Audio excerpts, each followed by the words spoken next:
Raja Saab cinema చూసిన తర్వాత fans disappoint అయింది ఒక్కటే విషయంలో. టీజర్ ట్రైలర్లో చూపించిన ప్రభాస్ ఓల్డ్ గెటప్ కు సంబంధించిన సీన్స్ సినిమాలో ఎక్కడా కనిపించలేదు.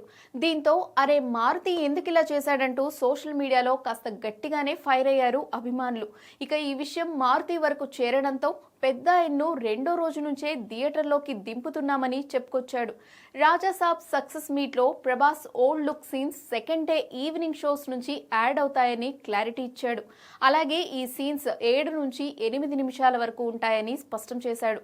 సినిమాలోని కొన్ని సీన్స్ ను క్రిస్పీగా చేస్తామని కూడా అన్నాడు. దీంతో మరోసారి రాజాసాబ్ ను చూసేందుకు రెడీ అవుతున్నారు రెబల్ స్టార్ ఫ్యాన్స్. నిజానికి ప్రభాస్ ఓల్డ్ లుక్ ఫ్యాన్స్ కు విపరీతంగా నచ్చేసింది.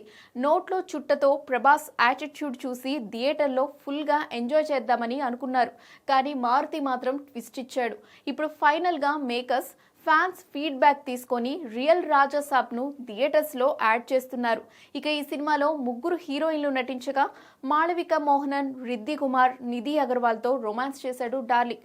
చాలా కాలం తర్వాత ప్రభాస్ నుంచి ఇలాంటి సినిమా రావడంతో ఫ్యాన్స్ ఖుషి అవుతున్నారు. ఇప్పుడు ఓల్డ్ రాజాసాబ్ కూడా థియేటర్లోకి వస్తుండడంతో ఫుల్ హ్యాపీ అంటున్నారు. ఏదేమైనా రాజాసాబ్ మాత్రం ప్రభాస్ కెరీర్ లో ఓ కొత్త అటెంప్ట్ అని చెప్పొచ్చు.